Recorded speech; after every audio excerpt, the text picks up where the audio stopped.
भैया भैया ये थोड़ा सा एक मिनट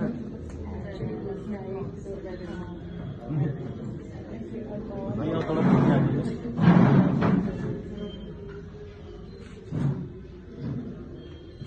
नीना जी, निधि जी, दीप्ति जी, आप लोग भी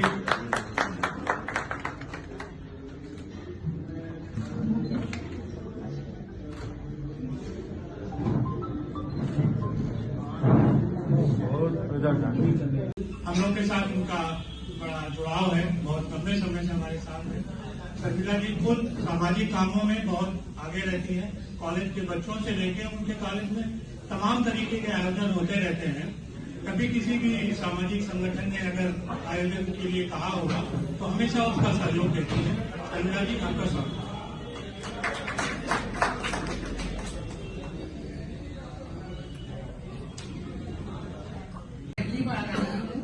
और मेरे लिए कुछ नई सी चीज है महिला के साथ, क्योंकि शायद इस तरह का माहौल कभी देखा नहीं है।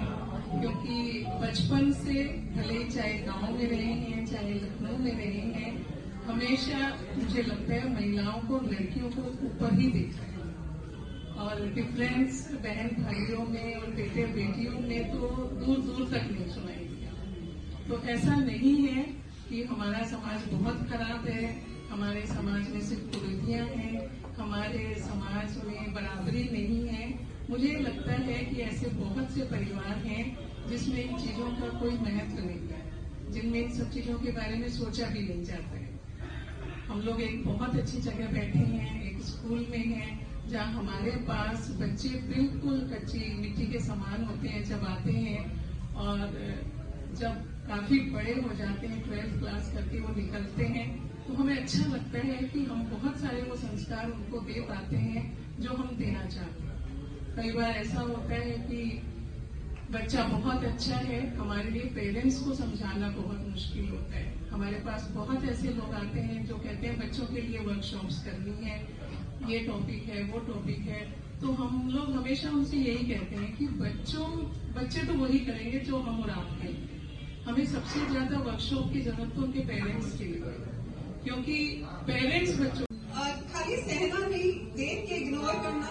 मुझे लगता है सारी बात जो आती है ना माइंडसेट की आती है कि अगर सबसे पहले तो हमें ये समझना है कि हिंसा क्या है एक्चुअली। मतलब कोई बहुत पतली सी लकीर है, हो सकता है कोई पर्टिकुलर बिहेवियर किसी के लिए नॉर्मल हो, किसी लड़की के लिए, और किसी लड़की के लिए नॉर्मल नहीं हो, क्योंकि उसने अपने घर में या अपने वो माहौल नहीं देखा है। तो उसको अपनी बाउंड्री बना के रखनी है, ड्रॉ करके रखनी है कि हाँ इससे ज्यादा नहीं, और अगर उससे ज्यादा है तो शी शुड लर्न टू से नो। कहाँ पर ना बोलना है वो उसको पता होना चाहिए। थर्ड पॉइंट मैं ये कहूंगी कि आई थिंक इंडिपेंडेंट हो, फाइनेंशियली इंडिपेंडेंट होना बहुत बड़ी चीज है, लेकिन वो तो एक लेवल के बाद ही होगा। बट अगर हम अपने जो साथ के लोग हैं, साथ की महिलाएं हैं या अपने फ्रेंड सर्कल, तो उसको एम्पावर करने की कोशिश करें। अपने नई जनरेशन है उसको सिखाएं किस तरह से कहाँ पर रुक जाना है, कहाँ पर नहीं। एक छोटा सा एग्जाम्पल मैं दूंगी, जैसे सपोज कोई ऑफिस है, किसी बॉस का बिहेवियर या कोवर्कर्स का बिहेवियर, सपोज कंधे पे हाथ रखना ही चाहिए, तो हो सकता है एक लड़की के लिए वो ठीक हो, बट अगर नहीं ठीक है तो उसको बोलना है कि मेरे लिए ये चीज नहीं ठीक है। वो अबला बोझ समझकर पाली जाती है, बड़े होने पर अपनों के हाथों अपने ही घर से खुशी खुशी नारी तो निकाली जाती है। वो कुछ सपने लेकर जब ससुराल को आती है तो वहाँ पर भी खुशी से ज्यादा गम ही पाती है। एक एक करके उसके सारे अरमान मिटते रहते हैं, उसके सारे सपने बिंदुओं की तरह बिखरते रहते हैं। अंत में जब वो बेटी बहू से माँ का सफर है तय करती, तो फिर से उसके मन में प्रेम की लहर उमड़ती, सीने का खून पिलाकर उसे बड़ा है करती, और कभी उसे दुखी देख नहीं सकती। पर बेटा जब बड़ा हो जाता है, पर पुत्र को देखो कितना मग्न अपने में ही, नहीं याद उसको अपना बचपन सपने में भी, कि माँ ने उसको कैसे पाला, खुद भूखे रह खिलाया अपना निवाला। वो सीता बनकर करे चाहे धर्म की रक्षा, देनी होती अंत में उसे ही अग्नि परीक्षा। आखिर ये कब तक चलता रहेगा? क्या जीवन भर नारी जीवन ही चलता रहेगा? क्या क्या जीवन भर नारी जीवन ही लगता रहेगा? इस विषय पर हम सभी को विचार रखनी चाहिए और सोचना चाहिए कि इसको क्या हो सकता है। इसके लिए कानून में घरेलू हिंसा अधिनियम 2005 बनाया गया है। तो मान लीजिए कि अच्छा, पहले तो हम लोग इस विषय पर चर्चा करेंगे कि हिंसा, हम लोग सोचते हैं कि सिर्फ मारपीट दिया गया उसी समय हिंसा हुई, नहीं।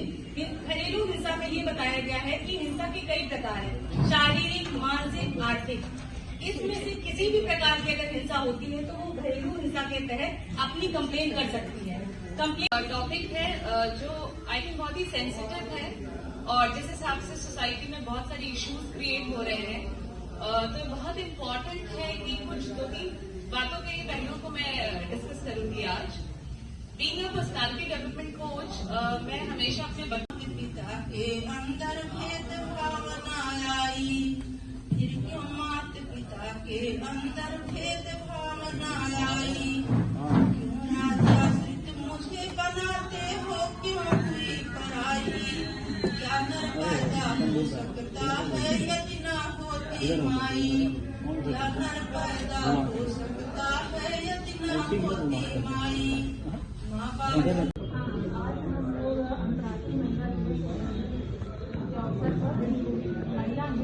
होने वाले जो उसका जो व्यवहार होता है उससे शुरू हो जाता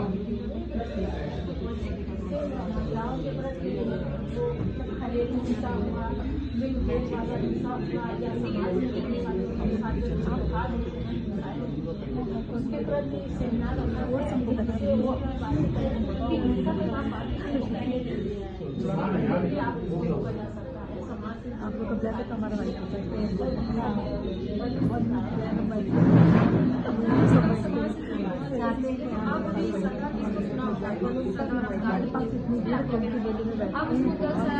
इसकी वजह से कोई भी हिंसा, महिला हिंसा हो या कोई भी हिंसा, कोई घटना, आज जैसे संविधान का ट्रेंड चल रहा है, आप पुलिस बहुत कुछ छुपाती है, बहुत कुछ नहीं बताती है, लेकिन मीडिया का काम वहां पे आता है कि हर चीज ओपन होनी चाहिए। इस लोकतंत्र का चौथा स्तंभ ऐसे ही नहीं कहा गया है, तो उसमें मीडिया की अहम भूमिका होती है। कोई भी घटना हो, घर में हो या घर के बाहर हो, समाज में हो, कहीं भी हो, मीडिया की अहम भूमिका है। और मीडिया की ही सक्रियता की वजह से आज कोई भी घटना अगर कहीं भी घटी तो छिप नहीं सकती है। मीडिया से अगर ओझी हुई तो आज एक नया सोशल मीडिया हमारे बीच में है, पूरी दुनिया में है, दुनिया की सेकंडों में खबर आ जाती है और उस पर लोकल मीडिया तुरंत एक्टिव हो जाती है। अगर एक भी कोई मैसेज निकला सोशल मीडिया से या इलेक्ट्रॉनिक मीडिया से या प्रिंट मीडिया के किसी छोटे बैनर से, और जहां एक महत्वपूर्ण घटना नजर आई उसमें तहकीकात हुई, मतलब पुलिस तो तहकीकात बाद में करती है, मीडिया ऑपरेशन पहले करती है। मीडिया इतना सक्रिय है हर मामले में, तो मैं समझता हूं कि ये मीडिया की जरूरत ही न पड़े अगर सास कभी पहुंची।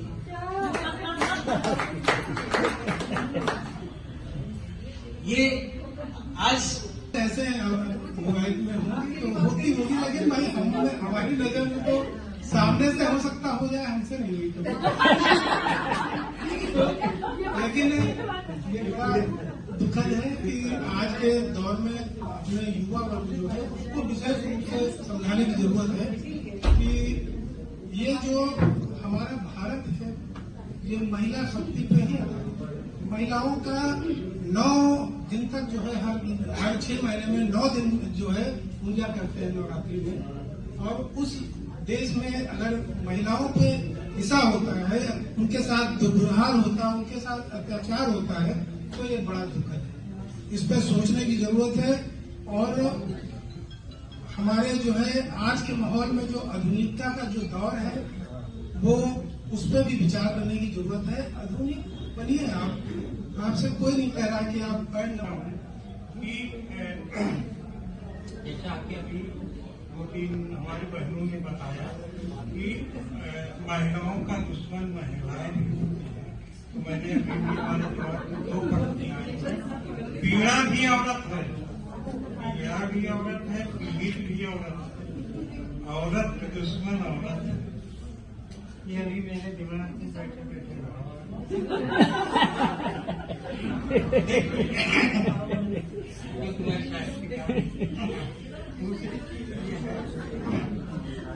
दो चीजें अगर दो चीजें दो जैसे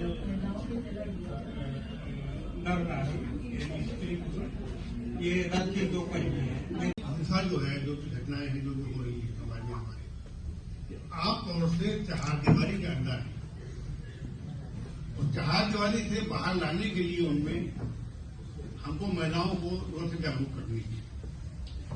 अभी मैं घटना बताऊं आपको, एक पिछले हफ्ते की है, वो पुलिस चौकी है। एक मिनट रुकिए।